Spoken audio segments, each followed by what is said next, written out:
Bonjour et bienvenue dans le blog Art Floral Pro. Mon nom est Isabelle Harrison, artisan floral, et dans cette vidéo, je vais vous parler de glanage dans un contexte automnal. On a déjà parlé de glanage dans un contexte estival. Aujourd'hui, je vous ramène dans le même milieu, histoire de voir comment les végétaux ont évolué et de quoi on peut se servir. Je vous invite également à aller voir la vidéo que Joanne a fait, la première partie, où elle parle de glaner dans sa propre boutique. Je trouve ça important parce que c'est bien beau aller chercher du matériel, que ce soit chez un fournisseur ou en nature, mais si on n'a pas d'abord cerné ses besoins, on risque de fournir un effort colossal pour peu de résultats. Alors, comme vous voyez, on est dans un cadre qui est magnifique. Alors, je vous invite encore une fois à venir prendre une marche avec moi.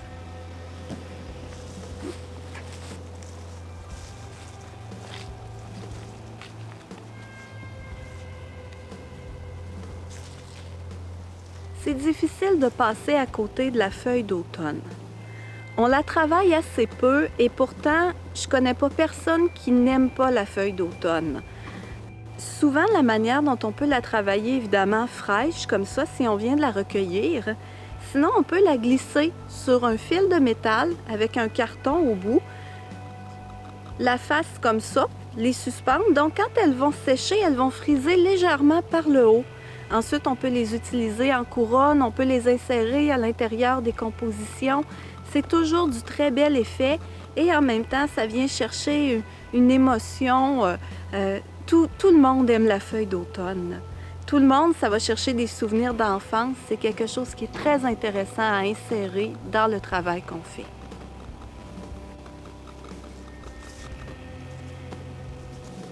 Si vous nous avez suivis au cours des dernières semaines, vous avez vu la vidéo sur le glanage en contexte estival. Il était question du framboisier. Comme vous voyez, la feuille se colore également. Donc, c'est quelque chose qui va vraiment aller chercher des belles teintes. Si on regarde par rapport à la feuille d'automne, on voit par contre que la lumière est très différente, la couleur aussi. Alors, venir mélanger ça avec du orangé, du fuchsia, ça va aller faire sortir toutes ces belles couleurs-là. Également, souvent, quand on achète des feuillages exotiques, on a une feuille de cordyline qui est d'un rouge qui est très, très foncé. Souvent, on ne sait pas trop quoi faire avec. De la marier avec ce type de couleur-là, c'est très intéressant. Regardez également la ligne de cette tige. On peut vraiment aller chercher des belles lignes, entre autres dans les arrangements à tendance linéaire. Ça nous permet de gagner beaucoup de volume. On peut garder seulement les feuilles qui nous intéressent en l'élagant. Et lorsque ça sèche, ça conserve sa très belle couleur. Habituellement, c'est très apprécié chez le client. La feuille de fougère séchée. Ça a l'air de rien. C'est très, très beau dans les bouqueliers, dans les compositions automnales. Ça fait des collerettes qui sont magnifiques. Encore une fois, mariées avec des couleurs vives, c'est très intéressant. La texture aussi est très belle. Ce qui est merveilleux dans tout ce qui est composition automnale, c'est qu'on peut utiliser les végétaux dans toutes leurs imperfections.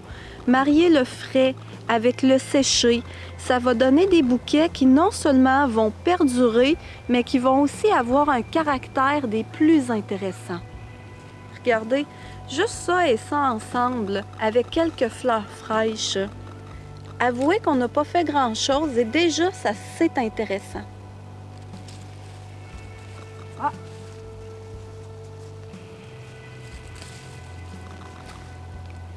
Ça ici. Vous excuserez mon ignorance, je ne connais pas le nom de ce matériel. Par contre, je le trouve très très joli. Ça se présente en ombelle, donc c'est facile à travailler. Ça a une connotation, je vous dirais, au soupir de bébé, étant donné que c'est une petite fleur blanchâtre et vaporeuse. Par contre, elle a une expressivité qui est très très intéressante. Si on conserve les petites feuilles séchées, pas les jaunes, là, pas celle-là, mais celle-ci. Si on conserve les feuilles séchées, encore une fois mariées avec des matériaux très féminins, ça peut donner quelque chose de très joli à regarder.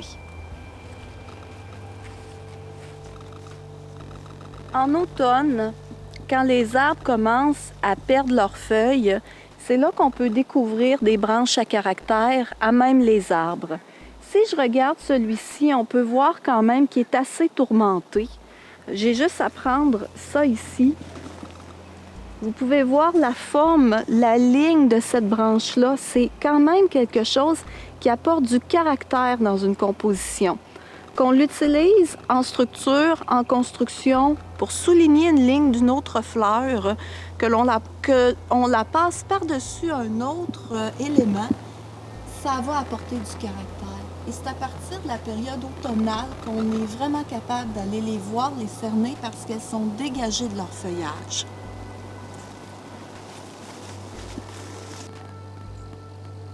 Et que c'est beau chez nous.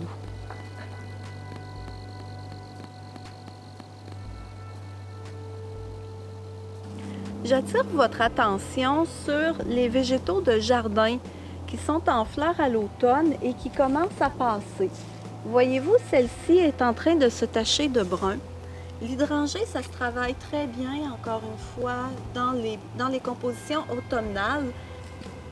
Je veux vous en parler parce qu'il faut toujours ouvrir l'œil sur ce type de végétaux-là, parce que lorsque les gens font leur nettoyage de terrain, ils sont toujours très heureux de s'en débarrasser, de s'en départir sans fournir d'efforts.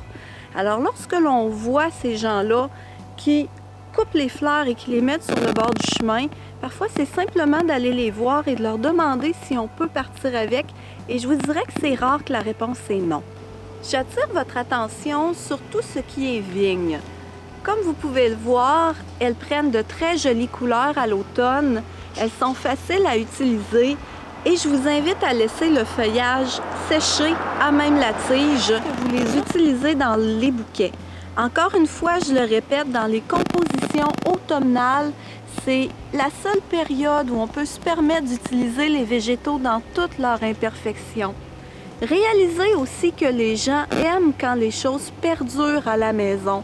Donc, si vous incluez des éléments qui vont se sécher à l'intérieur des bouquets, vous avez plus de chances que le client revienne vous voir en disant « Mon bouquet a vraiment duré longtemps, alors je reviens vous voir. » Quand on parlait de branches à caractère, à l'automne, c'est vraiment facile de les voir. Ici, on a une branche couverte de lichen. Personnellement, je trouve que c'est parmi les plus beaux branchages qu'on est capable de se procurer. À cause de leur couleur, à cause du lichen qu'il y a dessus, ils ont beaucoup de caractère. Et dès qu'on marie ça avec de la fleur naturelle qui est tellement plus délicate à cause de ses pétales fraîches, on ne peut pas faire autrement que d'obtenir de beaux résultats.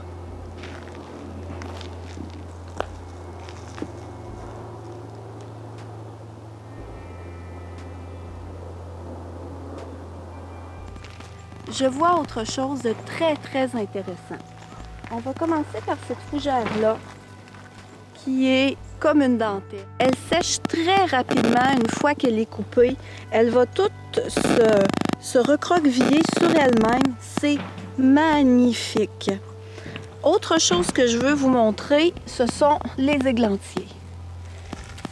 C'est le fruit du rosier. C'est très joli. Ça apporte une belle couleur.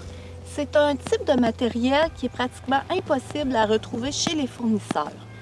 Regardez également la courbure de la tige de la rose. Et ça peut être intéressant aussi de conserver les épines selon le type de montage que l'on veut réaliser.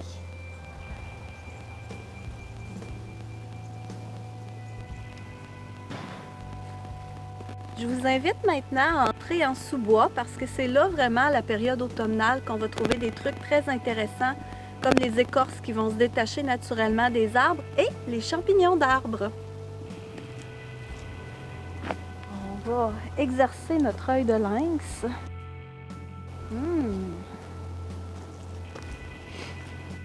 Déjà vu faire un tour. Ah, tabarnouche!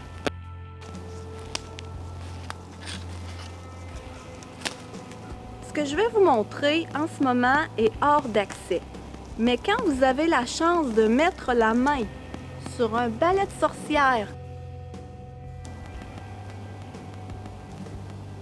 je peux vous dire qu'il y a une chose à faire avec ça. On parle d'un élément de masse. Donc, encore une fois, mélangé avec tout ce qui est courge, avec tout ce qui est chrysanthème, c'est hyper intéressant.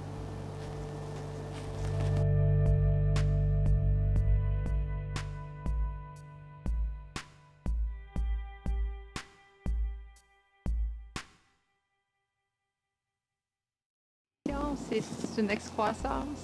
En fait, c'est l'arbre qui se protège. Quand on coupe une branche au bon endroit, la croissance va être stimulée dans un seul endroit. Par exemple, si je prends ici, que je brise la branche juste ici, on a ce qu'on appelle un appel de sève. Donc, je n'aurai pas de balai de sorcière parce que la croissance va être stimulée ici. Par contre, si je coupe au milieu de la branche, là, je risque de créer un balai de sorcière parce que, justement, je n'ai plus d'appel de sève. Donc, l'arbre veut s'en créer un et ça part n'importe comment. C'est ce qui crée les balais de sorcière.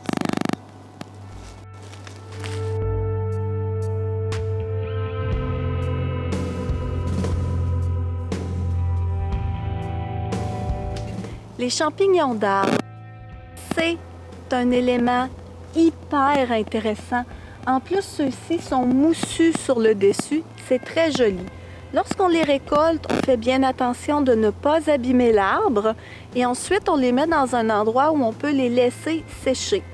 Ceux-ci sont bruns parce qu'ils poussent sur un sapin. Si vous récoltez des champignons qui poussent sur un bouleau, par exemple, ils vont être blancs parce que vu qu'ils se nourrissent, entre autres, des arbres en décomposition, ils vont prendre en partie la couleur de leur support. Élément hyper intéressant, c'est beau dans les trucs d'automne, c'est beau dans les trucs de Noël. Au printemps aussi, avec tout ce qui est iris, tulipe, ça fonctionne très très bien.